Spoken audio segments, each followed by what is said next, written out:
환영합니다. 좋아요, 구독, 알림 설정까지.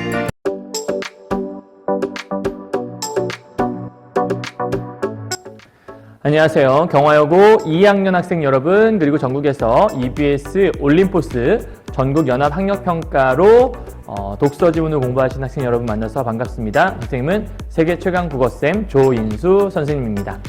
자, 오늘 이제 선생님이 지난 시간에도 강의를 찍긴 했었는데, 사실은 오늘 이제 선생님이 찍을 강의는 요번에 이제 학생들에게 물어봤어요. 어떤 그 사회 지문이 좀 어렵나. 그러니까 요번에 이제 기말고사 때 사회랑 그다음에 기술 지문이 들어가니까 사회 파트에서 4개, 기술 지문 4개 어떤 거 어렵냐 이제 물어봐서 가장 어려웠던 것들만 좀 올려드리려고 이제 준비를 했거든요. 사실 이제 강의는 다 준비하긴 했었는데 그걸 다 이제 그냥 찍어서 올릴 시간 자체는 좀 부족해서 이제 선생님이 공부는 다 했지만 사실은 이제 올리려면 또 자료를 만들어야 되고 또 PPT를 만들어야 되고 좀 복잡한 과정이 많거든요. 그래서 그 중에 딱 4가지 정도만 이제 해보려고. 그래서 오늘 제일 학생들이 많이 나왔던 사회지문 속에 이제 4번 파트가 있어요. 이제 제목은 이렇게 돼 있어요. 생산에 관한 기업의 합리적 의사결정이라고 하는 이제 사회 파트 4번째 글이거든요. 한계 비용 얘기 나오고, 한계 뭐 수입, 요런 거 나오고, 그 다음에 총, 예를 들면, 뭐가 있었지? 순편익? 뭐 요런 얘기. 그러니까 일단 내용 자체가 여러분이 평소 때 보지 못했던 말들이 나와서 좀 어려운 거거든요. 그러니까 읽다 보면 그냥 넋을 놓고 보게 되는 이제 그러한 글이라고 볼 수 있을 거예요. 그래서 일단은 정리를 해가면서 보시면 되고요. 문제가 총 18, 19, 20, 21, 22, 23 이렇게 6문제가 묶여있는, 요즘 이제 항상 수능 문제가 좀 길어지고 있잖아요. 이것도 전형적인 그런 사례라고 볼 수 있으니까 어떻게 문제를 풀어가야 될지 선생님과 함께 보시면 좋을 것 같고, 이제 경화여고 2학년 학생들은 요번 이제 시험 범위에 만약에 이제 들어가는 영역이니까 만약에 문제를 출제한다면 기본적으로 문제 풀이는 당연히 해야 될 것이고요. 그 다음에 본문의 내용을 확실하게 내 것으로 만들어야 제대로 공부한 거라 볼 수 있겠죠. 대신 경제 시간은 아니니까 나와 있는 대로만 이해하고 마무리하시면 될 것 같아요. 무슨 얘기인지 아시겠죠? 오케이? 그러니까 뭔가 이익을 얻는다. 이익. 그러니까 보통 우리가 어떤 이익을 얻는다라는 건 내가 얼만큼 돈을 썼어요. 그러니까 돈을 쓰고 이 수익을 얻었을 때 쓴 것보다 이익이 많아야 제대로 된 거잖아요.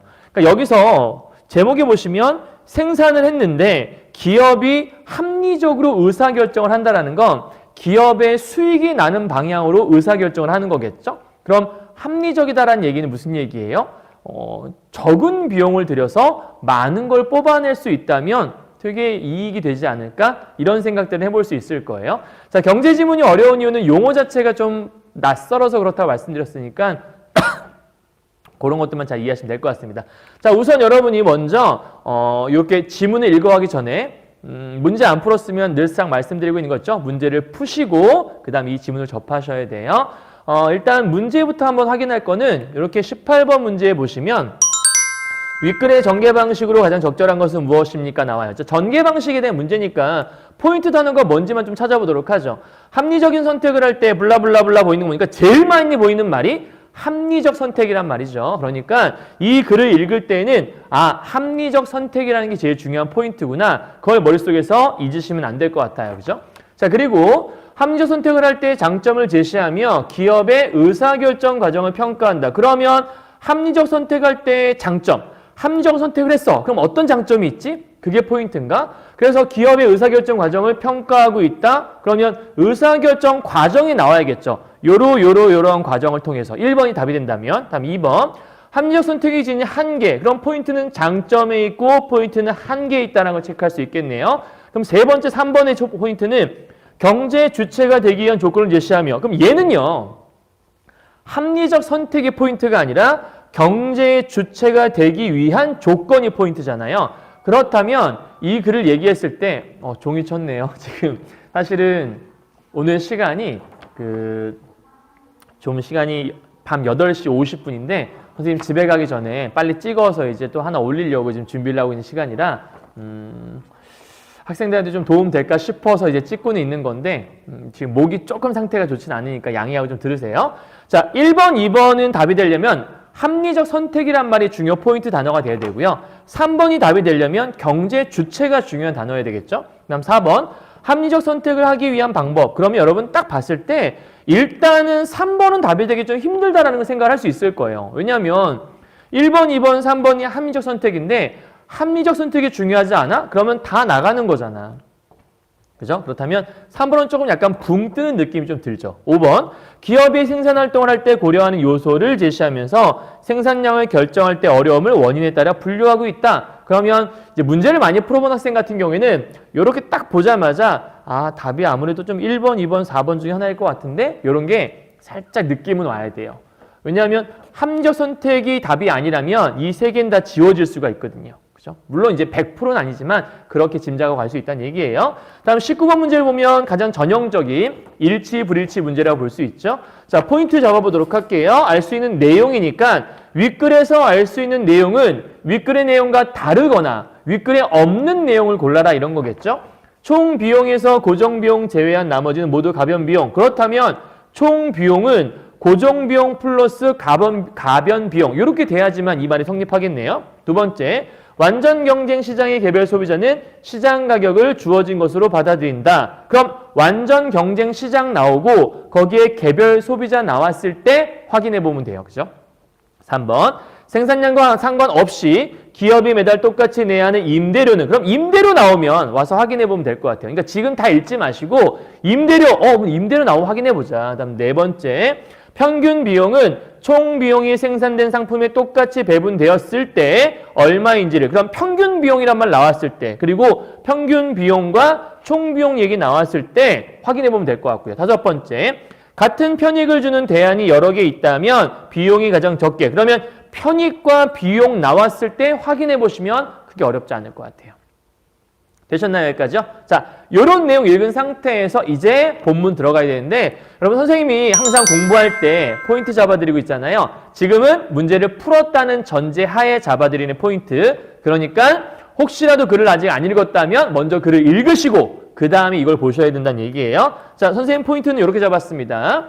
순편익과 편익 비용의 정의와 관계. 그러면 순편익의 정의는 무엇이고 편익과 비용의 정의는 무엇이며 순편익과 편익 비용의 관계는 무엇이 있을까를 여러분이 대답할 수 있어야 되고요. 두 번째, 합리적 판단과 한계 비용 그리고 한계 수입이 어떤 관계 속에 있는지도 글을 제대로 읽었다면 설명할 수 있어야 돼요. 그다음 세 번째, 그 한계 비용, 한계 수입과 이윤을 극대화한다는 건 어떤 관계에 있는지 확인할 수 있어야 되고요. 마지막 네 번째는 평균 비용과 기업의 손실은 어떤 관계에 있는지를 대답할 수 있으면 이걸 잘 읽었어 라고 얘기할 수 있습니다. 이해하셨죠? 자, 이렇게만 보면 크게 어려워 보이지 않지만 머릿속에 편익이 뭐고 한계 비용이 뭐고 한계 수입이 뭐며 이런 게 머릿속에 이제 안 잡혀 있으니까 뭐라는 거야 이렇게 볼 수 있는데, 사실 이런 경제 지문은 오른쪽에 정리를 해가면서 보시면 전혀 어렵지 않아요. 그러니까 함께 정리해가면서 보도록 할게요. 아마 제일 어려운 문제는 마지막 23번 문제에 있는 그래프 문제가 좀 어려울 거예요. 경제 지문은 늘 그래프 문제가 나오는데 그래프를 해석을 못해서 그런 거거든요. 근데 그래프를 해석하려면 본문을 잘 이해해야 되고, 본문에는 이렇게 글씨로 되어 있는 걸 표로 정리한 거니까 일단 오른쪽에 요거를 핵심 정리를 잘 하시면 문제 푸는데 지장이 없겠죠. 선생님 이제 함께 해볼게요. 첫 번째, 가계와 기업, 정부는 경제 주체로서 가계는 소비, 기업은 생산, 정부는 정책 결정 시 합리적 선택을 하기 위해 노력한다. 그러면 정부와 가계와 기업은 전부 다 뭐 하려고 노력해요? 합리적 선택을 하려고 노력해요. 그죠? 그렇다면 오늘의 키워드 단어가 뭐다? 합리적인 선택을 하기 위해 기업과 그다음에 가계와 정부가 노력을 한다. 그러니까 당연히 가계는 뭔가 사는 사람이니까 소비자 입장, 기업은 뭔가 파는 사람이니까 생산 입장, 정부는 정책을 결정해서 사람들을 이제 뭐 하게 하고 하는 거니까 이 세 부류는 저 부분에서 가장 좋은 선택이 뭘까를 고려하겠죠. 뭐 이건 어려운 내용 아니었어요. 자, 이때 합리적인 선택을 하려면 조건이네요. 편익과 비용을 충분히 고려해서 편익에서 비용을 뺀 순편익. 자, 경제지문 나올 때 이런 걸 고려하시면 돼요. 합리적 선택을 한다는 것들은 뭘 고려하는 거예요? 순편익이 가장 큰, 얘는 순편익이라는 개념이 있는데 순편익이 가장 큰, 그죠? 요걸 선택하게 되면 합리적인 선택을 했다라고 설명할 수 있다라는 거예요. 자, 그렇다면 순편익이 뭐지? 여기 써 있네요. 공식이니까 써보도록 하죠. 얘는 편익 마이너스 비용. 요게 뭐다? 순편익이다라고 설명하고 있는 거죠. 여기까지 여러분 다 정리할 수 있겠죠? 자, 그럴 때 여기 보니까 편익이란, 그럼 정의가 나와 있겠네요. 편익이란 어떤 선택을 할 때 얻는 이득이에요. 그러면 한마디로 편익은 뭐예요? 이득이죠. 그러니까 어려운 개념이 아니에요. 아, 편익은 이득인가 보다. 아, 편익 뭐라고요? 방금 얘기했던? 이득인가 보다. 이렇게 체크하면 되겠네요. 자, 기업의 판매 수입과 같은 금전적인 것이나 소비자가 상품을 소비함으로써 얻는 정신적 만족감과 같은 비금전, 그러면 여기 있는 이득에 뭐가 들어간다는 거예요? 금전적인 것도 들어가고, 간단하게 정리하면 비금전적인 것도 들어간다. 그런데 금전엔 뭐가 있냐면 판매 수입. 판매 수입이라는 게 있고, 비금전에 뭐가 있나 봤더니 정신적인 만족감 같은 것들이 들어가더라. 그럼 요거는 나중에 문제에서 이렇게 물어볼 수 있겠죠? 금전과 비금전적인 걸 합하면 편익이 된다라고 물어볼 수도 있겠고, 아니면 판매 수입 및 정신적 만족감 두 개는 전부 다 편익에 속하는 뭐 종류이다. 이렇게 물어볼 수도 있어요. 그죠? 그러니까 금전 대신 판매 수입, 비금전 대신 정신적 만족감이란 말을 쓸 수 있으니까 같이 알아두는 게 좋겠죠? 자, 그리고 비용이란 그럼 편익의 정의도 내렸고 비용의 정의를 내리기 시작하네요. 암묵적 비용 중 가장 큰 것과 명시적 비용을 합친 것. 그러면 암묵적 비용이란 게 뭔지 알아야겠고 명시적 비용이 뭔지 알아야 되잖아요. 그죠? 밑에 보니까 암묵적 비용은 어떤 선택으로 인해 포기한 다른 대안의 가치. 그러니까 이런 거 있잖아요. 예를 들면 내가 라면과 아니면 그 라면과 빵 중에 하나만 사 먹을 수 있어. 그럼 내가 라면을 택하게 되면 빵을 사 먹지 못해 아쉬운 마음이 들 수 있잖아요. 그죠? 그러니까 여기서는 빵을 사 먹은 건 내가 얻은 이익이 되겠고 빵을 포기했으니까 그건 포기한 그 빵의 가치, 그걸 암묵적 비용이라고 한다는 거죠. 그러니까 여기서 말한 이 비용은 단순하게 내가 물건을 살 때 얼마를 냈다, 그 비용만 얘기하는 게 아닌 거예요. 그죠? 그러니까 여기 나오는 이 비용에 뭐가 있나 봤더니 비용이라고 하는 건 한마디로 얘기해서 이거는 지출하는 거네요. 그죠? 지출한, 여기는 안 써있긴 하지만 지출한 비용을 얘기할 수 있는 것 같은데 여기서 지출했다라는 개념은 두 가지로 얘기할 수 있을 것 같아요. 하나는 암묵적인 비용이라는 게 있고 두 번째는 이렇게 내려와서 명시적인 비용이라는 게 있었죠. 자, 그러면 암묵적인 비용이라는 게 뭔가 살펴봤더니 요거는 포기한 대안의 가치를 얘기하는 거였고 명시적이라고 하는 건 화폐로 직접 지불하는 비용이니까 요거는 진짜 말 그대로 내가 뭔가를 선택할 때 돈을 내고 지불한 금액이겠죠. 화폐 지불 비용. 요거를 얘기하는 것 같아요. 그러니까 우리가 비용이라고 하면 단순하게 물건을 살 때 얼마를 냈다라고 하는 그 지불한 건 명시적 비용에 해당하는 거고 암묵적 비용이라고 하는 건 이걸 샀는데 내가 포기한 것에 대한 가치까지 포함한 게 비용이구나. 그러니까 실제 비용이라고 하는 거는 우리가 알고 있는 비용과 좀 다르네요. 그죠? 그러니까 우리가 흔히 알고 있던 내가 어떤 물건 살 때 돈을 지불했어. 비용이 얼마 들었어. 그럼 그때 얼마 들었어라는 비용은 실질적으로 말해서는 명시적 비용에 해당한다. 이렇게 여러분 이해하고 넘어가셔야겠네요. 이해하셨나요? 여기까지요? 자, 그러면 다음 넘어가 보죠. 순편익은 한계 편익과 한계 비용이 같을 때 가장 커지는데 그렇다면 순편익이라는 건 편익에서 비용을 바꾸는 거였는데 이 순편익이라는 거 이렇게 끄집어 내려올게요. 얘는 언제 제일 커져요? 한계 편익과 그 다음에 한계 비용이 같을 때 요 두 개가 같을 때 뭐가 된다라는 거죠? 극대화가 된다라는 거죠. 이럴 때 극대화가 된다라고 여러분이 아는 말로 정리하시면 돼요. 선생님은 이제 이렇게 정리하고 있는 거예요. 자, 한계 편익과 한계 비용이 같을 때 극대화가 된다. 그럼 우리가 이제 궁금한 건 한계 편익은 또 뭐고 한계 비용은 뭔가 설명해 주겠죠. 한계 편익은 추가로 발생하는 편익이다. 이렇게 정리하시면 될 것 같고 한계 비용은 추가로 발생하는 비용이다. 똑같네. 근데 뭐가 차이가 있지? 추가로 발생하는 얘는 편익을 얘기하는 거고 추가로 발생하는 비용을 얘기한다. 우리 아까 편익은 한마디로 얘기해서 수익을 얘기한다고 했었고 비용이라고 하는 건 내가 지출, 즉 소비한 돈이라고 얘기했잖아요. 소비한 금액이라고 얘기했으니까. 자, 그러면 한계 편익이 뭐다? 얘를 한마디로 정의하면 추가로 발생한 이익이 되겠고요. 한계 비용이라고 하는 건 뭐다? 추가로 발생한 비용이니까 그냥 비용이라고 쓸까요? 비용이니까 지출한 비용 이렇게 생각하면 될 것 같아요. 자, 추가로 얼마 돈이 이익이 생겼어. 근데 얼마를 비용을 썼어. 그러니까 한마디로 이런 거죠. 내가 물건을 막 팔다가 자, 추가라고 했어요. 그죠? 그러니까 이미 물건은 구매했어. 근데 한 개를 더 살까 말까 고민할 수 있잖아. 근데 얼마를 살까 해서 고민을 해서 내가 지불을 했어. 근데 그만큼의 이득이 나한테 생겼어. 그러면 지불한 만큼 이익 생겼으니까 나는 만족을 했겠죠? 그게 여기서 말하는 가장 최대의 만족이다. 그게 뭐다? 순편익이 가장 높다라는 걸 설명한다. 이해했어요? 물론 가장 좋은 이익은 그거죠. 싼 값에 사서 더 큰 이익을 얻으면 훨씬 더 기분 좋지 않을까 이렇게 얘기할 수 있겠지만 여기서 말하는 순편익이 최대치라고 하는 건 내가 얼마를 지불을 해서 비용이 들었는데 그만큼의 비용만큼의 이득이 생겼다라고 하면 가장 최대치의 순편익이 생겼다라고 얘기하는 거예요. 그죠? 그럼 여러분 잘 생각해봐요. 순편익은 편익 마이너스 비용이잖아요. 그럼 어느 한쪽이 고정되어 있다면 예를 들어 비용이 고정되어 있다면 순편익이 높아지려면 편익이 높아야 돼요. 그죠? 이해했어요? 그리고 순편익에서 편익이 고정되어 있다면 비용은 낮아야지만 순편익이 높을 수 있어요. 그러니 순편익과 비용은 약간 반비례 관계라는 걸 확인할 수 있고 이렇게 편익과 순편익은 비례 관계라는 걸 확인할 수 있죠. 이게 무슨 얘기인지 이해했어요? 오케이?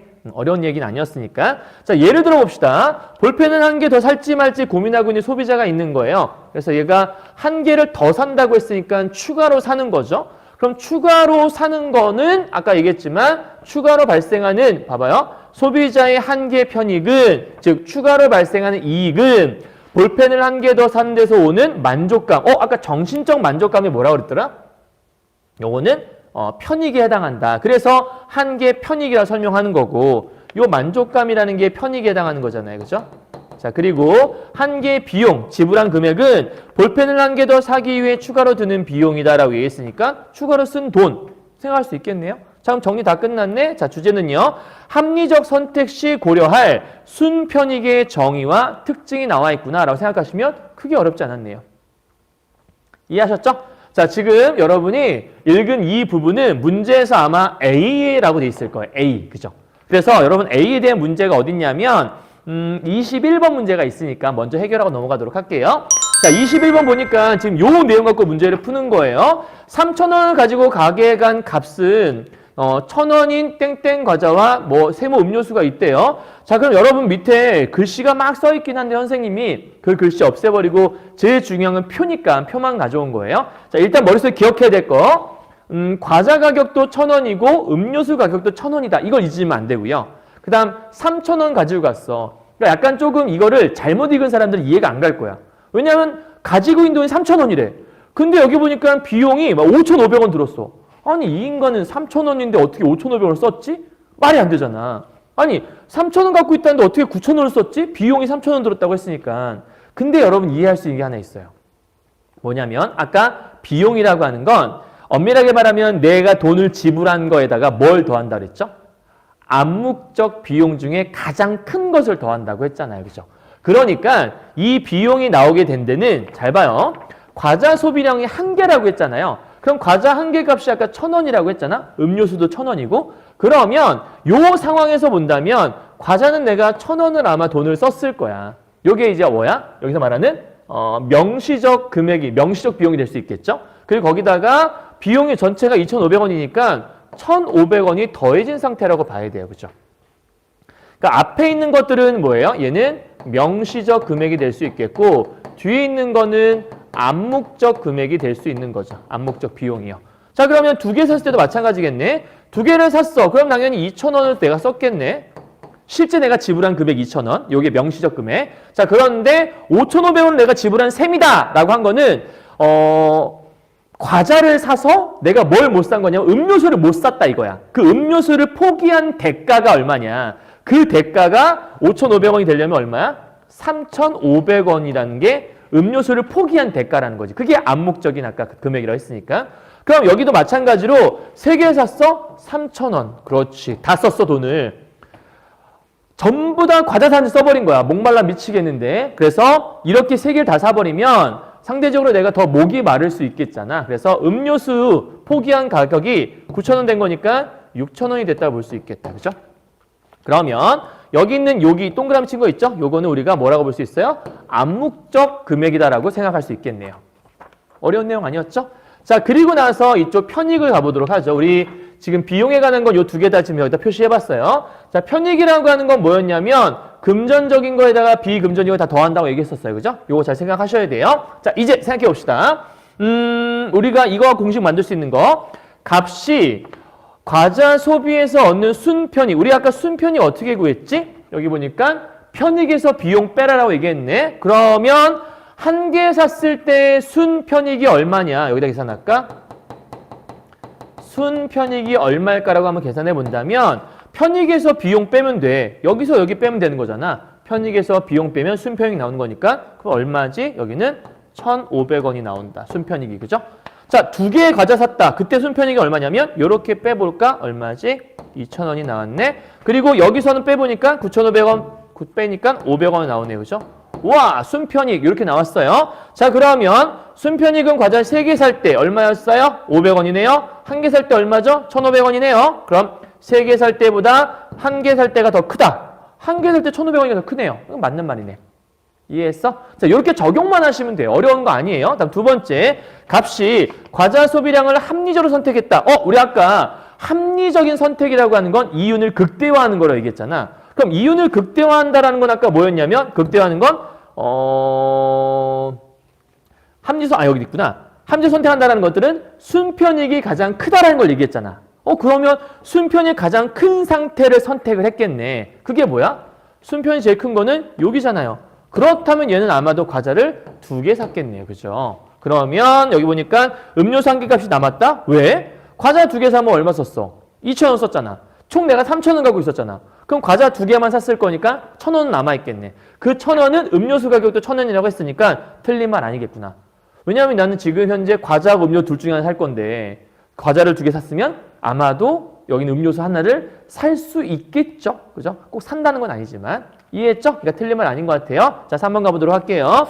자, 값이 과자 소비량을 0개에서 1개로 늘릴 때마다 그러면 0개에서 1개씩 늘릴 때마다 얻는 1개 편익은 점점 줄어들겠군. 우리 아까 1개 편익이라는 게 뭐라 그랬지? 추가 발생된 이익이라고 얘기했잖아. 그러면 추가 발생된 이익은 편익이 증가하는 걸 얘기하는 거니까 하는 거긴 하네. 그치? 그럼 여기서는 이렇게 늘어나는 게 4,000원, 이렇게 가는 게 얼마지? 2,500원. 그 다음에 이렇게 가는 게 얼마지?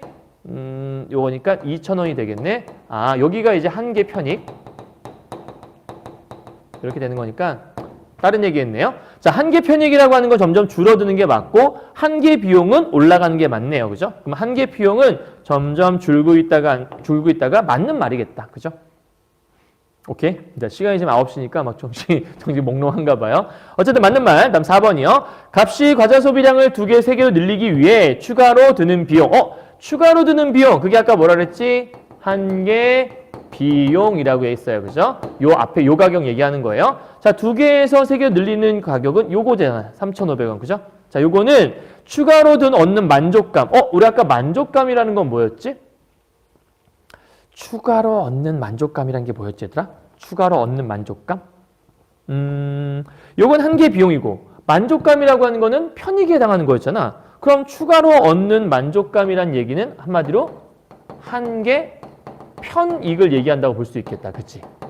그러면 1개 비용은 1개 편익보다 크다라고 했는데 1개 비용은 3,500원, 1개 편익은 2,000원이니까 얘가 얘보다 큰 거는 맞는 말이네요. 그죠?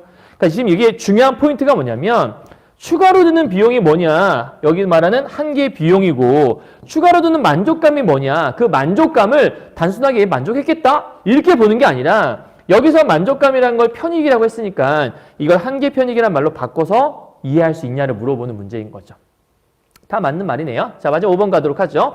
자, 값이 과자를 사기 위해 포기한 음료수 소비의 금전적 가치는, 그러면 지금 현재 과자를 사기 위해 포기한 음료수의 금전적 가치, 우리 아까 뭔가를 포기한 그 대안의 가치를 뭐라고 했지? 우리 아까 암묵적 뭐라 그랬지? 암묵적 비용이라고 했잖아. 그러니까 지금 요 말이 포기한 음료수 소비의 금전적 가치란 말이 암묵적 비용이라는 걸 이해하고 있어야 되고, 자, 이것은 과자를 구입하는 개수가 늘어날수록 작아지고 있다. 암묵적 비용 이거잖아? 점점점 커지고 있잖아. 그럼 작아지겠군이 땡 커지겠군이라고 써야지만 맞는 말이겠네. 그러니까 답은 몇 번? 5번이 될 수 있겠네요. 이해하셨죠? 자, 요거는 여러분 1문단을 잘 이해했으면 문제를 바로바로 금방 풀어낼 수 있는 것들이니까 선생님이 지금 설명하느라고 길게 설명한 거지 실제적으로는 문제를 금방 풀어내셔야 돼요. 자, 그 다음에 2문단 가도록 할게요. 자, 기업은 상품을 얼마나 생산하면 이윤을 극대화할 수 있을지 한계의 비용과 한계의 수입을 고려해서 합리적인 판단을 내릴 수 있다. 자, 그럼 이제 우리 오른쪽에 이거 문제 푼다 활용했으니까 이제 지워도 되겠다. 그죠? 지워버립시다. 과감하게. 자, 2문단 갈게요. 이윤을 극대화할 때 한계의 비용과 이제 한계 수입을 고려할 거래. 자, 조금 전까지는 한계 비용과 한계 편익에 대한 걸 얘기했는데 이제 다른 개념 하나가 들어왔어. 한계 수입이라는 거. 자, 그러면 기업이 이윤 극대화할 때 뭐 한다는 거예요? 합리적인, 아까 처음에 썼던 똑같은 말이야. 판단을 한다는 거야. 이 합리적 판단에 대해서 1문단에서는 총 뭐였죠? 순편익을 갖고 얘기했던 거고, 이번에는 한계 비용과 한계 수입을 갖고 얘기한다는 거예요. 그러니까 결과적으로는 이 글은 합리적 판단을 함에 있어서 어떻게 하는 게 좋은가를 각각 이제 하나씩 소재를 잡아서 얘기하는 것 같아요. 그죠? 1문단의 포인트는 순편익이 크도록 하는 걸 합리적 선택이라고 했다. 이제는 합리적 선택, 합리적 판단. 기업 입장에서 한계의 비용은 생산량을 한 단위 증가시키는데 추가로 드는 비용. 우리 좀 전에 봤던 거네. 똑같은 얘기잖아. 뭔가 항상 생산할 때 드는 비용, 추가 비용이었죠. 한계 수입은 추가로 얻는 수입. 같은 얘기하는 것 같아. 그러니까 아까 한계 편이니까 조금 비슷한 개념인 것 같아. 그죠? 자, 완전 경쟁 시장에 있는 기업이라면 조건이니까 이런 것들은 잘 체크해 주시고요. 이런 조건에서는 상품의 시장 가격 그 자체가 한계 수입이 된다. 그러면 시장 가격은 곧 뭐가 된다? 한계 수입이다. 요걸 여러분 체크를 해놔야겠다. 여기다 쓸까요? 시장 가격은 곧 뭐다? 한계 수입이다. 이거를 일단 기억하셔야 되고, 요거는 어디에서 그렇다고 얘기했지? 방금 얘기했지만 완전 경쟁 시장일 경우에 요 얘기를 쓰고 있다는 거예요. 체크하셔야 돼요. 자, 그 다음 완전 경제 시장은 많은 수의 공급자와 수요자로 구성되어 있고, 당연하겠죠. 많은 사람들이 물건을 팔고 많은 사람들이 사겠죠.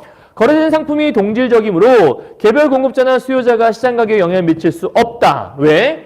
각각 얼마나 많은 사람들이 있겠어. 거기에 그 개개인이 다 영향을 미치면 이 시장이 어떻게 돌아가겠어요. 그러니까 개개인이 뭔가 시장 가격을 형성할 수는 없다는 거예요. 왜냐하면 워낙 다양한 사람들이 있으니까. 즉, 기업이나 소비자는 시장에서 결정된 상품 가격을 주어진 것으로 받아들인다. 무슨 얘기야? 그 시장에서 많은 사람들이 있을 때 자연스럽게 이 귤값은 뭐 한 봉지에 1,000원이다 형성이 됐어. 근데 한 개인이 난 1,000원에 못 사. 누구 맘대로 이렇게 얘기해봤자 아무런 의미가 없다라는 거예요. 그냥 1,000원으로 형성되면 1,000원이야 라고 인정한다라는 거죠. 인정. 시장에서 얼마래? 그거 3,000원이래. 오케이, 나도 인정. 살게. 이렇게 되는 거죠. 자, 이 가격이 현재 기업의 한계 수입이 된다. 그러면 이게 중요한 건데, 시장에서 결정된 상품 가격이 곧 뭐가 된대? 기업의 한계 수입이 된대. 그럼 여기서 말하는 한계 수입의 의미가 뭐야? 한계 수입이라고 하는 것은 시장에서 결정된 상품의 가격을 한계 수입이라고 한다라는 거예요. 그러니까 한계 수입이 무엇인지를 잘 이해하고 있어야 된다는 얘기예요. 자, 그리고 나서 상품을 사려는 사람들이 많아져 시장 수요가 증가하여 상품 가격이 올라? 상품 가격이 올랐어. 그럼 한계 수입도 그만큼 동일하게 오른다. 한계 수입이 뭐였지? 뭔가를 생산해서 얻을 수 있는 수입이야. 그럼 물건 가격이 올랐어. 파는 사람 입장에서는 예를 들어 내가 귤을 2,000원에 팔고 있었는데 귤값이 4,000원 올랐다. 그러면 4,000원 올랐으니까 내가 거둘 수 있는 수익도 많아지겠죠. 아까 수입이라고 한 게 수익이었으니까. 오케이. 이해했어요. 그죠? 그러니까 여기서 추가로 드는 비용은 내가 지출해야 되는 금액인 거고 추가로 얻는 수입이라고 하는 건 수익이 되겠죠. 한마디로 얘기해서. 됐나요? 그럼 이 문단에서 말하고 싶었던 건 뭐라고 볼 수 있죠? 당연히 주제가 이윤 극대화에 영향을 미치는 한 개의 비용과 한 개의 수입에 대한 얘기를 하고 있네요. 자, 정확하게 더 얘기를 안 했기 때문에 조금 더 설명이 좀 필요할 것 같아요. 자, 근데 여기서 어휘 문제가 하나 있었어요. 판단을 내린다라는 문제 있었잖아. 판단을 내린다는 것들은 어떠한 결정을 내린다는 뜻이니까 뭔가 결정하는 걸 찾으면 될 것 같아. 자, 문맥상 의미가 A와 가까운 것은 무엇입니까? 라고 얘기했는데 동생이 기차에서 내리면서 기차에서 결정을 한 거야? 이건 진짜 말 그대로 내리는 행위를 얘기하는 거죠. 자, 평가를 내리지 않았다. 어디에 대해서 평가. 그 평가라는 거는 이렇다라는 평가로 결정을 한 거잖아요. 당연히 답은 2번이 될 수밖에 없겠네요. 그죠? 나머지는 뭐 말할 거 없을 것 같아요. 자, 3문단 갑시다. 생산을 계속할 때 손실이 발생한 상황이 아니라면 기업은 한계 비용과 한계 수입이 일치하도록 생산량을 조절해서 이윤을 극대화할 수 있다. 그러면 여기서 중요한 포인트가 하나 있네. 기업이 이윤을 극대화한다라는 건 어떻게 하는 게 극대화하는 거냐라고 봤더니 여기 보니까 한계 비용과 한계 수입이 일치하도록 만들면 이윤을 극대화하는 개념이래요. 그죠? 그럼 언제 극대화할 수 있는지 여러분이 체크를 해주셔야겠네요. 자, 그 다음에 한계 비용이 한계 수입보다 큰 경우가 있다라는 거예요. 그럼 이게 지금 제일 좋은 거긴 한데 한계 비용과 한계 수입을 잘 고려해야 되는 건데 이게 일치할 때가 가장 극대화되는 거라 볼 수 있는 건데 문제는 뭐냐면 여기에서 한계 비용이 자, 여기 써볼게. 한계 비용이라고 하는 것이 이렇게 갈게. 한계 수입보다 큰 경우가 있다라는 거야. 우리 아까 비용을 뭐라고 했지? 뭔가 물건을 하나 더 생산하는데 추가 생산하는데 드는 비용이잖아. 그러니까 이거는 우리가 한마디로 추가 지출 금액이잖아요. 그럼 한계 수입은 아까 뭐였지? 그걸로 얻는 추가 수익을 얘기하는 거였잖아. 그럼 이걸 쉽게 설명하면 내가 돈을 더 많이 썼는데 수익은 적었단 얘기야. 그럼 너무 손해 아니야? 그죠? 내가 물건을 더 많이 투자했어. 그러니까 1,000원 투자했는데 물건을 800원에 판 거야. 난 손해잖아. 그러니까 그럴 때에는 상품 생산량을 한 단위 더 줄여서 그로 인해 추가로 절약되는 비용이 줄어들 수입보다 크기 때문에 무슨 얘기야? 지금 내가 추가로 드는 돈이 더 많아. 그럼 그럴 때는 생산량을 늘려야 돼, 줄여야 돼? 쉽게 생각해봐. 내가 지금 돈을 더 많이 들여서 싸게 팔고 있어. 그럼 난 손해잖아. 그럼 물건을 많이 파는 게 이익이야? 아니면 좀 파는 걸 줄여야 이익이야? 줄여야지. 그치? 왜냐하면 내가 지금 돈을 더 많이 투자하고 있는데 손해를 보고 있는데 여기서 그 상태로 계속 생산을 하게 되면 생산량을 늘리게 되면 손해량은 계속 늘어날 거 아니야. 그렇죠? 그럴 때는 내가 그거를 살짝 그러니까 생산량을 오히려 줄여주면 반대로 내가 손해를 좀 덜 보게 되겠죠. 그래서 밑에 보게 되면 생산량을 줄여서 이윤을 증가시킬 수 있다는 거죠. 그러니까 지금 한계 비용이 한계 수입보다 이렇게 클 경우에는 어떻게 해야 돼? 이럴 경우에는 생산량을 줄여야 돼. 그치? 그러면 어떻게 돼? 이 결과 이윤이 늘어날 수가 있다는 얘기죠. 왜 그런지 이해하겠어요? 내가 돈을 더 많이 들여서 수익은 적다? 그렇다면 더 생산할 것이 아니라 생산을 좀 덜 하는 거죠. 그럼 덜 하게 되면 당연히 손해를 덜 보게 될 거니까 손해를 덜 본다라는 건 반대 개념으로 그만큼의 이익이 생기고 있다는 거죠. 그러니까 이익과 손해는 이렇게 시소 게임이라고 보면 되는 거예요. 자, 그리고 이번에 반대로 한계 수입이 한계 비용보다 크다. 그럼 여기 똑같이 써볼게. 한계 비용이 이쪽이야. 이번엔 한계 수입 똑같이 쓰고 이번엔 한계 수입이 얘보다 이렇게 크다. 반대 상황이라고 보면 돼요. 그럼 똑같은 내용이죠. 수익이 지출보다 커. 즉 돈은 적게 지출했는데 이익이 더 많아. 그러면 물건을 더 많이 팔아야 적게 팔아야 돼? 이건 기회지. 돈은 적게 냈는데 더 많은 수익이 들어오잖아. 그럼 더더욱 팔아야지. 그러니까 이럴 경우에는 어떻게 해야 돼? 생산량을 늘려야 돼? 줄여야 돼? 이때 늘려야지. 그러면 어떻게 되는 거야? 이윤을 증가시킬 수 있는 거죠. 한마디로 이윤을 극대화한다는 것들은 이윤을 늘린다는 얘기니까 이윤을 늘리기 위한 방법이 한계 비용과 한계 수입의 관계에 따라 달라질 수 있다는 거죠. 이해하셨나요? 자, 그러면 3문단 주제는요. 한계 비용과 한계 수입 이 두 개가 생산량과 어떤 관계가 있냐? 어느 쪽이 클 때 생산량을 늘려야 되냐 줄여야 되냐? 요거를 지금 얘기하고 있는 거예요. 이해하셨죠? 여기까지? 자, 3문단 얘기 끝났어요. 4문단 갑시다. 그런데 생산을 계속한다고 해서 이윤이 계속 남냐? 아닐 수 있잖아. 생산을 하면 할수록 손해를 볼 수도 있잖아요. 자, 손실을 볼 수도 있기 때문에 손실이 발생한지 판단, 즉 물건을 처음에 팔았을 때 여러분 왜 좋은 물건들도 처음에 획기적이니까 많이 팔리잖아. 오, 신박해! 그냥 막 팔았어. 근데 뭐 아이패드를 예로 듭시다. 아이패드 처음 나왔을 때 사람들이 되게 좋아하지 않았을까? 막 팔렸을 거야. 근데 이제 어느 정도 좀 이렇게 어느 시점이 딱 지나면 좀 식상해지기도 하고 물건량이 좀 줄어들면서 오히려 이제는 생산을 예전처럼 많이 해봤자 많이 안 팔리면 손해를 볼 수도 있잖아요. 그러니까 그 손해보는 시점을 알 수 있다면 거기서 딱 멈추면 기업은 성공할 수 있겠죠. 이제 그 얘기를 한다고 보시면 되는 거예요. 갑시다. 손실이 발생하는지 판단하는 것이 기업 입장에서 중요하다. 그렇죠. 언제 그러니까 예를 들면 이익 곡선을 찍다가 이제는 손실을 보는 것 같아? 그럼 거기서 딱 멈출 수 있다면 그 시점을 알 수 있다면 좋은 거니까 근데 그걸 판단할 수 있을 때 평균 비용을 이용한다는 거죠. 자, 그러면 여기까지 이제 하나의 이야기가 끝났고요. 이번에 새로운 비용이 나와요. 자, 지금은 한계 비용 얘기를 했던 거고 이번에는 평균 비용 얘기를 하기 시작하네요. 이제 가볼게요. 평균 비용은 어떤 양의 상품을 생산하는 데 투입된 총 비용을 생산량으로 나눈 것. 그렇다면 여기다 써볼까? 일단 평균 비용이라는 개념이 나왔다.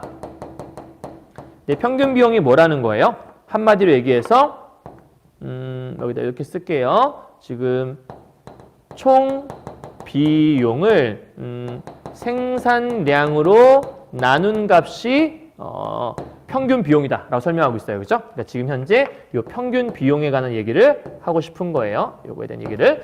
자, 그런데 이것을 나눈 것인데 상품을 한 단위 생산하는 데 드는 평균적인 비용. 그러니까 요거는 뭐냐면 아까 얘네들은 추가로 생산하는 데 드는 비용이었거든. 이미 물건이 있어. 근데 추가로 하나 더 만들었어. 근데 거기에 생긴 수익, 이제 비용 이런 것들이 한계 비용이었다면 얘는 상품을 한 단위 생산하는 데 드는 평균적인 비용. 그러니까 어떤 물건을 팔 때 총 생산한 양이 있을 거야. 그래서 이 물건 개별적인 평균값이 얼마냐를 물어보는 것 같아. 그래서 요거는 그냥 한마디로 얘기했을 때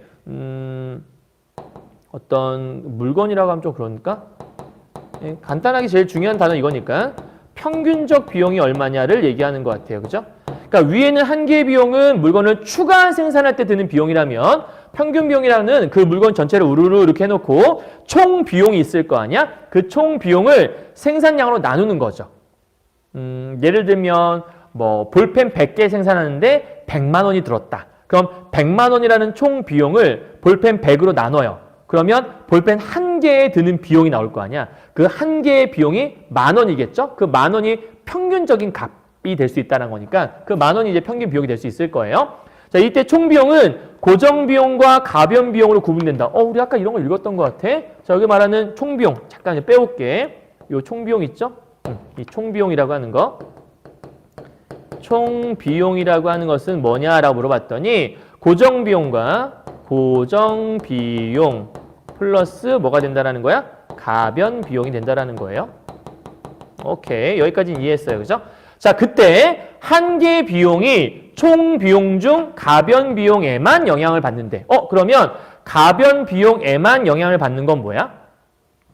요 가변 비용에만 영향을 받는다는 건 가변 비용이 뭐한테 영향을 미치는 거죠? 한계 비용에 영향을 미친다라는 거예요. 그죠? 그런데 평균 비용은 고정 비용과 가변 비용에 모두 영향을 받는데 그러면 얘는 얘한테도 영향을 받고 얘한테도 영향을 받는 거네요. 그죠? 그럼 이렇게 따지면 가변 비용이라고 하는 건 한계 비용과 평균 비용 두 개에 다 영향을 미친다고 볼 수 있고 고정 비용이라고 하는 건 평균 비용에만 영향을 미치는 거예요. 그죠? 그럼 이걸 좀 간단하게 정리해봐요. 여러분 이렇게 글로 되어 있으니까 이해가 안 가는 거예요. 여기 보게 되면 고정 비용 얘는 뭐랑 연결되는 거야? 고정 비용은 여기에 얘가 평균 비용 에만 영향을 미치는 것 같아. 그치? 오케이? 자, 그런데 여기는 가변 비용은 얘한테 영향을 미치고 여기는 평균 비용에도 영향을 미치는 거니까 여기서는 가변 비용에만이라고 써 있으니까 좀 헷갈리는 건데 결국 가변 비용이라고 하는 것들은 요렇게 두 개 다 영향을 미치는 거예요. 하나는 저기 나와 있는 한 개 비용에도 영향을 미치고 또 하나는 평균 비용에도 영향을 미치고 있다. 이렇게 봐야 된다는 거죠. 이해하셨죠? 여기까지? 그러니까 지금 고정 비용은 평균 비용에만 영향을 미치는 거고 왜? 이렇게 영향을 미치는 거니까. 그리고 가변 비용은 한 개 비용에도 영향을 미치고 가변 비용은 평균 비용에도 영향을 미친다. 그러니까 지금 선생님이 설명한 거는 고정 비용과 가변 비용 중심으로 설명한 거고 이 글 속에서는 한 개 비용과 평균 비용 중심으로 써 있으니까 약간 좀 헷갈리게 써놓은 거야. 그런데 너희 책의 문제는 이걸 갖고 문제 풀면 금방 풀리게 돼 있거든. 그것만 잘 이해하면 돼. 자, 넘어가도록 할게요. 자, 고정 비용은 생산량에 따라 변하지 않고 일정한 크기를 유지하는 비용으로서 잘 봐야 돼요. 비용으로 생산량이 많든 적든 매달 똑같이 내야 하는 임대료. 그러면 얘들아 고정 비용이라는 게 대표적으로 뭐가 있다는 거야? 요거에는 임대료가 있다라는 거야. 내가 아까 얘기했잖아. 이런 예시들을 잘 기억해 놓으라고. 그다음 두 번째, 가변 비용은 자, 고정은 변하잖아. 우리가 어떤 건물에서 건물을 내가 임대했어. 그럼 임대료라고 하는 건 어쨌든 매달 똑같이 내는 돈이라는 얘기를 하는 거죠. 근데 가변 비용은 생산량에 따라서 달라질 수 있다. 변할 수 있으니까 가변 비용이겠죠? 자, 재료비나 혹은 재료비라는 것들은 뭐 여러분 알겠지만 여기다 쓸까요? 얘는 재료비라는 것들은 그날 따라서 가격이 천차만별일 수 있거든. 뭐 예를 들면 뭐 팥값이 오늘은 막 뭐 3,000원이었는데 내일 2,000원 될 수 있고 뭐 이런 거라는 거죠. 물론 임대료도 사실은 뭐 좀 변할 수는 있어요. 주인 마음에 따라서. 근데 일반적으로 임대료라는 것들은 고정된 금액을 내게 돼 있는 거니까 매일매일 바뀌진 않죠. 그러니까 계약에 따라서 일단 딱 한번 결정되면 그 임대료를 쭉 내게 돼 있는 거고 계약이 달라지면 달라질 수는 있겠죠. 하지만 이제 뭐 파나 재료값이라는 건 계약에 따라서 매일매일 바뀌는 게 아니잖아요. 그러니까 수시로 바뀔 수 있는 것들이니까. 또 하나 생산을 늘리기 위해서 추가로 고용하는 직원에게 그러면 또 하나 쓸 수 있는 게 추가 고용 보수.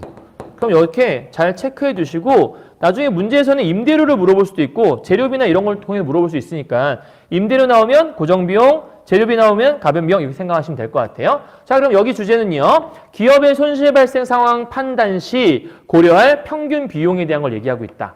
그럼 우리 아직 평균 비용이란 걸 어떻게 활용해서 기업의 손실 발생 상황에 반영하는지를 아직은 몰라요. 그죠? 아직은 써놓은 게 없으니까. 자, 이거에 대한 걸 이제 얘기하기 시작할 것 같아요. 자, 5문단 가봅시다. 그렇다면 기업은 여기 나오네요. 손실이 발생하는지 평균 비용 통해 어떻게 할 수 있어? 분명히 좀 전에 얘기했잖아. 평균 비용 이용하게 되면 기업의 손실을 우리가 이해할 수 있을 거라고. 자, 내용 보죠. 총 비용을 전부 회수하는 것이 언제라도 가능한 기업이 있다. 즉 언제든지 든 비용을 회수할 수 있다 생각해봐. 그러면 요 시점에서 손실이 났어? 그럼 그때 얼른 회수하면 되잖아. 그죠? 자, 가정을 한 거예요. 완전 경쟁 시장이 있다 가정해보자. 그럼 문제를 출제하려면 완전 경쟁 시장이라는 가정이 있어야 하는 거예요. 그죠? 그게 아니라면 여러 가지 변수가 생길 거니까. 항상 그래서 이런 수능 문제들은 변수를 다 제하고 요것만 적용된다는 말 쓰죠. 자, 이 기업의 특징이에요. 평균 비용을 상품의 시장 가격과 비교해 봤을 때, 그러면 뭐 하는 거야?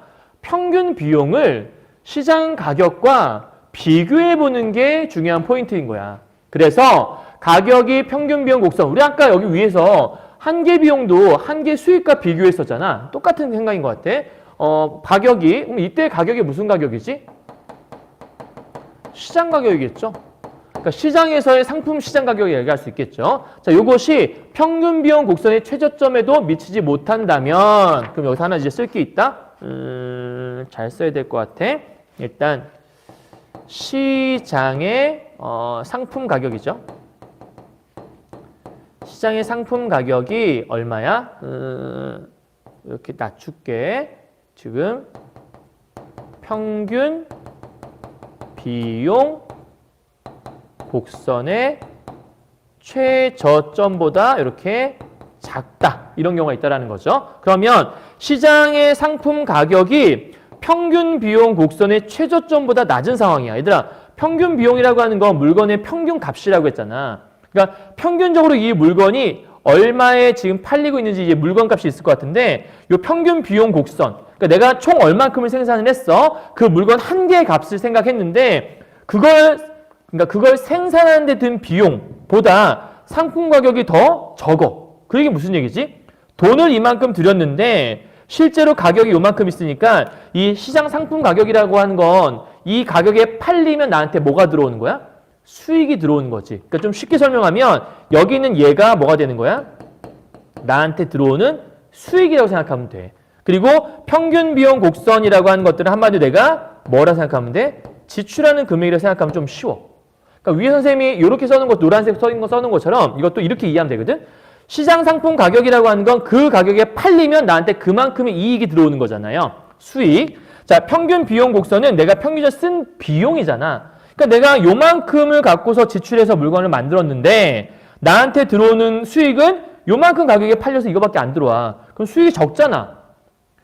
최저점보다도 적잖아. 그러니까 요게 내가 아마 허용할 수 있는 최저점인 것 같아. 근데 이거보다 낮아? 그러면 더 이상 물건을 생산할 이유가 없잖아. 그러니까 여기 뭐라 써 있어? 생산량이 얼마이든 손실을 피할 수 없다. 그러니까 요런 상황에서는 제일 중요한 게 손실 피할 수 없음. 요게 이제 제일 중요한 포인트인 거야.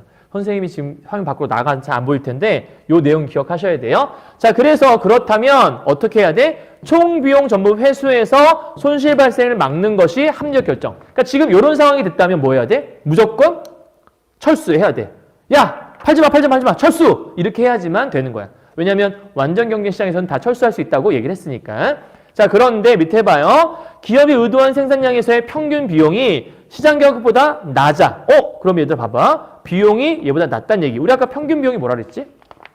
이게 든 지출 금액이라고 했잖아. 시장 가격이 뭐라 그랬지? 이거 가격이 형성되면 내가 그만큼 뭐가 들어오는 거야? 수익이 들어오는 거 했잖아. 그럼 수익이 지출보다 많네? 그럼 요만큼 썼는데 더 많은 수익을 얻을 수 있어? 그럼 나한테 뭐가 남아? 이윤이 남겠지. 당연한 얘기하는 거야. 그죠? 그러면 어떻게 해도 손실을 피할 수 없다면 생산을 계속할 것인가? 그쵸. 이윤이 남는데? 근데 어떻게 해도 손실을 피할 수 없다면 생산을 계속할 것인지 신중하게 고민을 해봐야겠죠.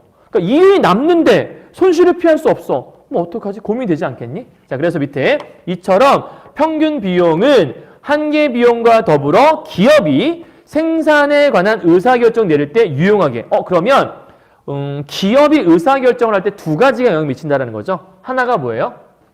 여기 위에서 말했던 요 한계 비용이라는 게 영향을 미치는 거 하나. 그죠?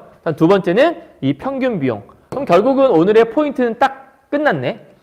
기업이 합리적 의사결정을 할 때 두 가지 정도가 영향을 미친다는 거야. 하나는 한계 비용, 또 하나는 평균 비용. 이 두 개를 설명하려고 이렇게 블라블라 막 설명하는 거라고 보시면 되는 거겠죠.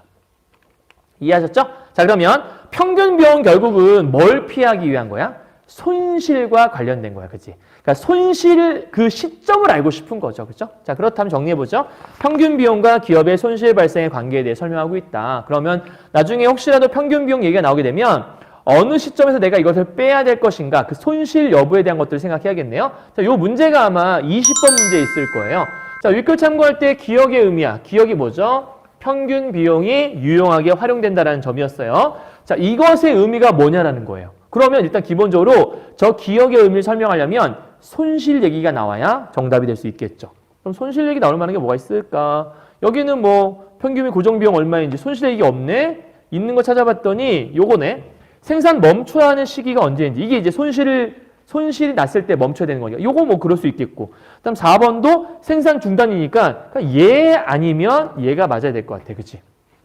밑에도 아닌 거니까. 생산량 증가 얘기하는 거니까. 그러니까 평균 비용이 생산 멈추는 거랑 관련된 것들은 3번, 4번밖에 없어. 그 상황에서 한계 비용. 한계 비용이라는 건 아까 뭐였지? 생산량을 늘리고 줄이는 걸 얘기하는 거잖아. 그럼 여기서 생산에 드는 암묵적 비용이 얼마인지 알아볼 때 유용하다. 암묵적 비용 얘기하는 건가?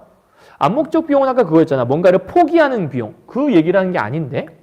한계 비용은 이윤을 늘리기 위해 생산량이 얼마인지. 여기 써 있네. 생산량. 그죠? 요거는 생산량. 그러니까 답 몇 번이에요? 4번. 4번이 될 수밖에 없겠다. 쉬운 문제였죠? 이해하셨죠? 여기까지?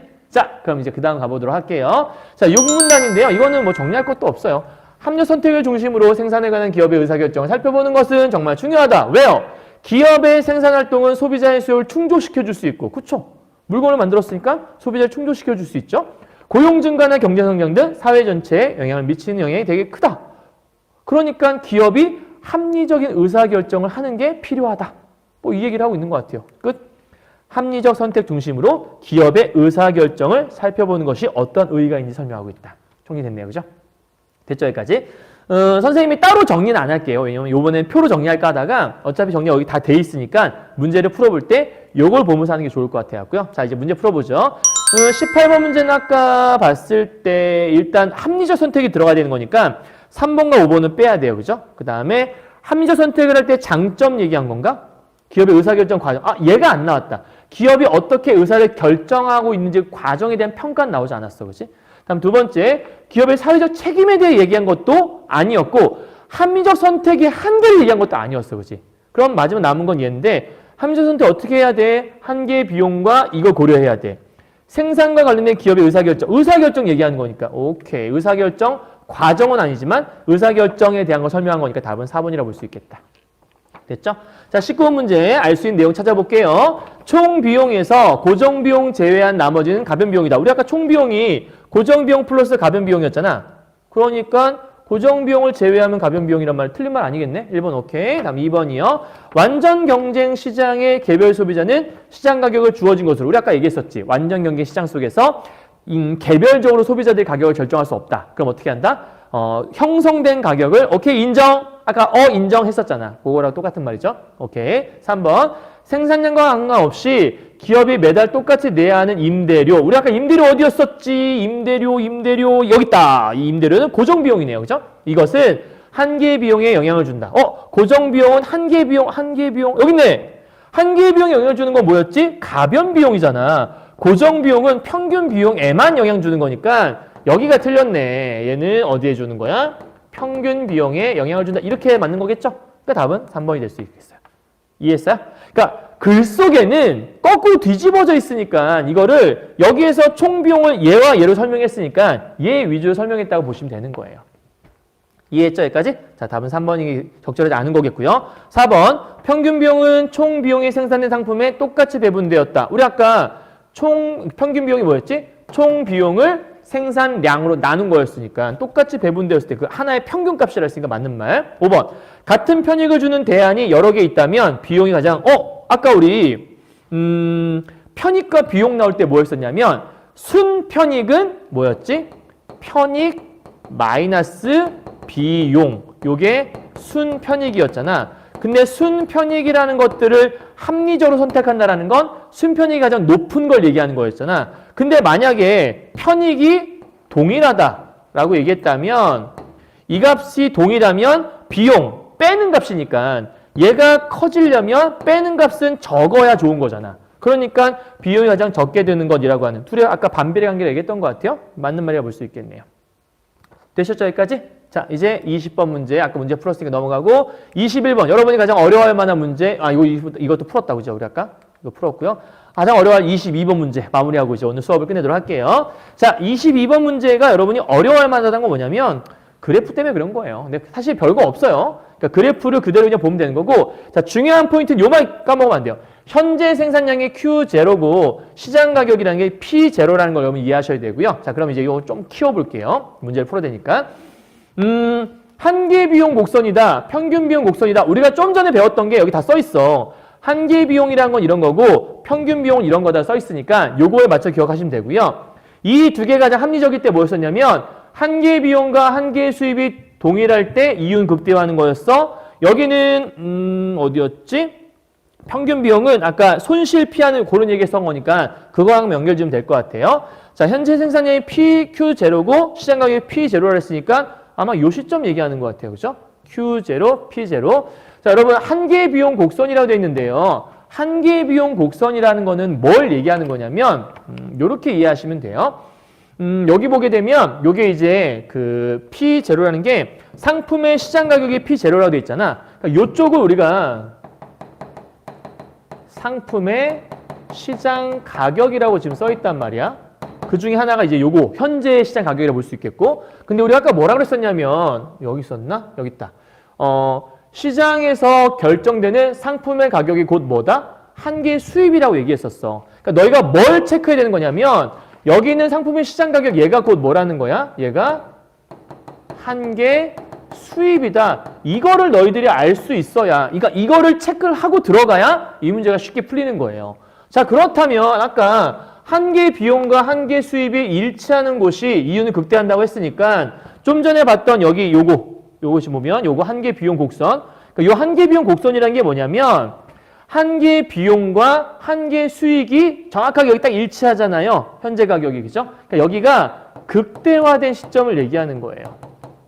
뭐가 극대화됐어? 이윤이 극대화된 시점. 그러면 이 선에 있는 모든 것들은 전부 다 이윤이 극대화된 시점들을 점으로 이은 거라 생각하면 돼요. 그럼 여기도 이윤 극대화, 이윤 극대화, 이윤 극대화. 그러면 만약에 Q2라는 생산량이 있었다면 여기에서의 한계 수입은 요만큼이 돼야지만 여기도 이윤 극대화가 될 수 있겠고 여기도 마찬가지, 여기 다 이윤 극대화 시점이라고 보시면 되는 거예요. 이해했어요? 여기까지? 자, 그럼 이제 1번부터 볼게요. 생산량을 Q0로 유지하면 요거 유지하면 평균 비용이 한계 수입보다 작음으로 이윤이 극대화될 수 있다. 우리 아까 이윤 극대화라는 게 언제 이윤 극대화라고? 한계 수입과 한계 비용이 일치할 때 극대화된다 그랬잖아. 근데 평균 비용이 한계 수입보다 작다라는 얘기는 어디 나와 있지? 그런 얘기 나와 있지 않아. 그러니까 이런 얘기를 쓸 것이 아니라 요 얘기가 들어가야 맞는 말이지. 이윤이 극대화되었다. 그럼 이 Q0로 유지됐다라는 건 여기 요렇게 한계 수입, 이 한계 수입과 한계 비용이 일치하기 때문에 이윤이 극대화되겠군. 이렇게 얘기가 맞는 말인 거죠. 이해하셨어요? 다음 두 번째. 그러니까 1번은 적절하지 않아요. 우리 지금 적절한 거 고르는 거니까. 2번. 생산량을 Q2로 늘렸어. 여기서 지금 이렇게 늘렸다는 얘기예요. Q2로. 자, 그러면 한계 비용이 한계 수입보다 커진다고 얘기했어. 지금 얘가 잘 보시면 한계 비용 요거죠. 요게 지금 한계 수입보다 커진다고 얘기했으니까 한계 수입은 지금 얘 얘기하는 거잖아. 지금 여기에서 여기로 늘렸네요. 그럼 여기로 올라가는 거네. 그치? 자, 그렇다면 우리 지금 현재 22번 문제 푸는 거니까 잘 보시면 될 것 같아요. 자, 한계 비용이라고 하는 건 아까 얘기했던 추가 지출 비용이었고요. 그 다음에 한계 수입이라고 하는 것들은 시장 가격을 얘기하는 거니까 그럼 시장 가격이라고 하는 건 현재 이 가격이잖아. 근데 한계 비용이라는 게 생산량을 이렇게 늘렸으면 여기가 지금 이제 한계 비용이 되는 거잖아요. 그러면 얘가 얘보다 어때요? 커졌어요. 그죠? 그럼 이윤이 남지 않겠대. 그럼 얘들아, 아까 한계 비용이 한계 수입보다 크다? 그러면 이런 얘기잖아. 한계 비용이 한계 수입보다 크면 당연히 한계 비용은 우리가 뭔가를 추가로 생산할 때 드는 비용이라고 했으니까 이거 아까 우리가 한계 비용 뭐라 설명했냐면 여기다 쓸게. 추가 지출 금액이라고 얘기했어. 그치? 그러면 추가 지출 금액이 여기 있는 요 가격, 그죠? 요거 한계 수입, 한계 수입보다 생산량만 늘렸으니까 그러면 한계 수입은 요 시점이라고 볼 수 있겠고 그럼 이렇게 차이를 보인다면 추가 지출이 이 시장 한계 수입보다 더 커져요. 그죠? 그럼 한계 비용은 지출하는 금액이라고 얘기했었고 한계 수입은 수익이라고 얘기했으니까 지출이 수입보다 크다란 얘기는 이윤이 줄어드는 건 맞아. 그치? 이윤이 줄어드는 거죠. 왜냐하면 그만큼 많이 지출했는데 수익이 적게 되는 거니까. 근데 문제는 이윤이 남지 않냐라는 거야. 이윤이 남지 않냐라고 물어봤던 건데 문제가 있어. 뭐냐면 문제가 왜 문제가 나는 거냐면 기본적으로 평균 비용이라고 하는 얘는 뭐냐면 아까 물건의 평균 값이라고 했잖아. 그럼 지금 현재 요 Q2 시점에서 여기가 지금 평균 비용 곡선이란 말이에요. 그럼 얘가 여기 시점하고 여기 시점은 전부 다 평균 비용보다 높이 있는 거잖아. 그러니까 현재 시장에서 이 물건의 평균 비용보다 이 위의 값들은 높은 값의 형성이 돼 있잖아요. 그러니까 여기에서 내가 돈을 좀 더 많이 들여서 조금 적은 수익을 거뒀다고 하지만 현재 시장에서의 평균 가격보다는 다 높이 있기 때문에 기본적으로 내가 돈은 벌 수밖에 없는 구조야. 근데 돈을 벌었는데 많이 투자해서 적게 벌어서 여기서 손해가 났잖아. 그러면 내가 원래 받았을 때 수익보다 손해를 봤기 때문에 이윤은 줄 수는 있어. 이윤이 줄어들긴 하겠지. 왜냐하면 지출 많이 해서 이익을 요만큼밖에 못 거뒀으니까 손해가 날 것인데 최소한 물건값이 여기에 형성돼 있으니까 얘네들은 이만큼의 이익에서 요만큼만 손해본 거라 볼 수 있으니 이윤을 이만큼 볼 거였는데 요만큼을 좀 이렇게 덜 보게 되는 거죠. 그러면 이윤이 남지 않겠군이란 말은 틀릴 수밖에 없어. 그러니까 남지 않는 게 아니라 이윤이 줄어들 수 있겠군. 요건 맞는 말이 될 수 있겠지.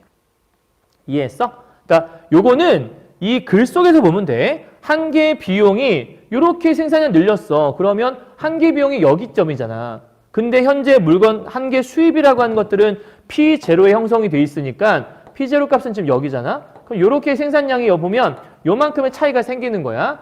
한 개 비용이 한 개 수입보다 커. 근데 비용은 지출 금액이고 수입은 수익인데 당연히 비용이 더 많이 들었으니까 나한테 손해를 봤을 거야. 하지만 이 두 개의 가격은 평균값보다 높기 때문에 적어도 내가 완전 손해는 아니고 그냥 이윤이 좀 줄어든 정도라고 보시면 된다는 거죠. 이해하셨죠? 그러니까 2번은 그 이유는 틀린 말, 남지 않아요라는 말은 말이 안 되는 거예요. 자, 3번 가도록 하죠. 가격이 P0로 유지가 되면 이라고 나와 있어. 얘들아, 유지가 되는 거예요. P0로. 여기 유지. 요거 이제 좀 지울게요. 요거는 이렇게 해서 방금 3번 문제 풀 때 썼던 거니까. 자, 유지가 되면 생산량을 Q1으로 줄여도 그럼 얘들아, P0로 가격이 유지가 됐대. 그러면 여기 시점이 뭐지? 가장 극대화된 시점이잖아. 근데 여기서 생산량을 줄여. 어디로? Q1을 줄여. 그러면 여기가 제일 이윤이 많이 남는 시점인데 생산량을 이때 줄여버리면, 그러니까 이렇게 생각하면 돼. 쉽게. 내가 지금 현재 가장 이상적인 상태에 있어. 지금 예를 들어 한 100개 팔면 돼. 가격이 아주 이상적인 가격이었거든. 그래서 그 가격에 100개 팔면 내가 이윤이 극대화되고 있는데 갑자기 나한테 너 오늘 90개만 팔아? 이렇게 얘기하는 거야. 그럼 100개 팔고 있다가 90개 팔면 나는 손해가 되겠지, 당연히. 그러니까 생산량을 Q1을 줄여도 한 개 비용과 평균 비용이 모두 줄어들어서 이윤의 변함이 없다. 이윤의 변함이 없을 수가 없지. 당연히 이윤의 변함이 있지. 이윤이 줄게 되는 거니까. 그러니까 생산량을 Q1을 줄게 되면 가장 이상적인 건 Q0인데 가격은 고정되어 있는데 생산량만 줄였어? 그럼 나는 손해봐야 될 수밖에 없는 거죠. 이해하셨어요? 그러니까 지금 가격이 1,000원일 때 100개를 팔면 아주 이익이야. 근데 가격은 여전히 1,000원인데 물건을 90개만 팔래. 그럼 난 손해를 보는 거지. 왜? 난 100개 팔면 가장 이익인데 왜 90개만 팔라고 그래? 말이 안 되는 거잖아. 그렇지? 이해했죠? 그러니까 말이 안 되는 거. 다음 4번이요. 시장 수요의 감소로 가격이 P1이 됐다. 얘들아, 이제 현재 가격이 P1, 여기로 떨어진 거예요. P1 되면 생산량을 Q1으로 줄여야, Q1이 여기 시점이네요. 그죠? 여기 시점 줄여야 평균 비용이 제일 적게 들어가므로 손실을 0으로 만들 수 있겠대. 지금 현재 평균 비용이 적게 들어가는 부분, 요 평균 비용 요건데, 평균 비용 곡선이 요거였잖아, 얘들아. 근데 지금 보면 가격이 P1이 되었대요. 그럼 P1은 지금 요 시점인데, 이 가격은 평균 비용 곡선보다 낮게 있네? 그럼 지금 이 P1이 시장 가격이잖아? 근데 이게 지금 뭐보다 낮은 상태냐면 평균 비용의 곡선의 최저점보다도 낮은 상태지. 이거 아까 우리 봤던 것 같은데? 요거다, 요거. 그죠? 평균 비용 곡선 최저점 낮은 가격. 그러면 아까 우리가 손실을 피할 수 없다고 했었잖아. 그죠? 평균 비용 곡선보다 낮은 상태야. 그러니까 내가 허용한, 요 정도까지는 돼야 돼라고 하는 이거보다 더 낮은 상태니까 이럴 때 생산량을 줄이면 손실이 0이 될 수 있다? 생산량 아무리 줄여봤자 무조건 손실이라고 아까 얘기했잖아. 피할 수 없다고. 그럼 이건 말이 안 되는 거네. 0으로 만들 수 없는 거예요. 그죠? 다 틀렸네? 자, 마지막 5번. 아마 이게 답인가 봐요. 자, 시장 수요의 증가로 가격이 P2가 됐대. 얘들아 봐봐. 현재 지금 가격이 이렇게 P2가 된 거야. 가격이 뛰었네요. 그럼 현재 가격이 뛰었으니까 요 P2가 되면 그럼 현재 지금 여기가 극대화된 시점이었는데 잘 봐, 얘들아. 어려운 문제는 아니고요. 자, 여기가 지금 극대화된 시점이었어. 근데 가격이 이렇게 뛴 거예요. 가격이 위로. 오케이? 자, 그러면 한 개의 수입이 한 개의 비용보다 커지게 됐다는 얘기야. 한 개의 수입이라는 게 아까 뭐였지? 상품의 시장 가격이라고 했잖아. 그럼 지금 현재 가격이 P2가 됐으면 이제 여기 시점이 뭐가 되는 거야? 한 개의 수입이 되겠지. 가격이 위로 올랐다 그랬으니까. 그럼 이 한 개의 수입이라는 것이 한 개의 비용. 한 개의 비용 어디야? 한 개의 비용 곡선 여기 있잖아. 그럼 한 개의 비용 여기잖아. 그렇죠?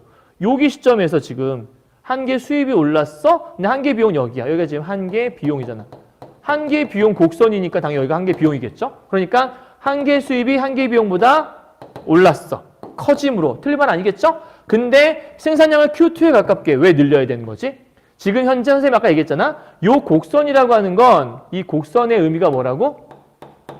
이윤을 극대화하는 점들을 이어놓은 거라고 얘기했잖아. 그러니까 여기서 가격이 이렇게 뛰었을 때 요만큼만 팔면 안 되고 여기서 요만큼 이동을 해서 요 시점으로 가야 여기 이렇게. 그러니까 P2 가격에서는 PQ2만큼 생산을 해야 가장 극대화됐다고 얘기할 수 있는 거잖아. 그렇다면 가격이 올랐다면 그만큼 생산량도 늘려서 여기로 가야 가장 이상적인 거니까 생산량을 늘릴수록 즉 Q2에 가깝게 늘릴수록 이윤이 증가한다? 극대화되겠군이란 말로 통할 수 있는 거죠. 맞는 말이네요. 그죠? 오케이? 답은 5번이 되겠다. 끝! 다 했어요. 여기까지. 이것도 아까 다 풀었으니까. 자, 정리 다 했고요. 오늘 선생님이 지금 현재 요거에 대해서 좀 길게 찍긴 했는데 여러분이 좀 이해를 못할까 봐 선생님이 좀 자세하게 설명한 게 없지 않아 있어요. 그러니까 잘 들어보시면서 내가 이해가 안 됐던 부분들 잘 기억해 보시고 자, 여기 선생님이 필기 정리했던 거 기억나시죠? 요거 필기 잘 해두시고 여러분의 말들로 정리한 상태에서 선생님이 정리한 거랑 비교해 보시면서 내가 잘 하고 있는지를 잘 체크해 보시면 좋을 것 같다는 생각이 드네요. 자, 고생하시고 선생님이 지금 현재 사회 파트랑 기술 파트 여러분이 어렵다고 했던 것들만 지금 강의를 좀 찍고 있거든요. 그래서 한 4개 정도 찍어서 올리지 않을까 싶은데 잘 정리해 보시고요. 다음 주 금요일 날 이제 수업 있으니까 다음 주 금요일 날이 시험이니까 부디 열심히 잘 준비하셔서 좋은 결과 있으면 좋겠네요. 독서 포기하지 말고 마지막까지 열심히 하세요. 자, 수고하셨습니다, 여러분. 안녕!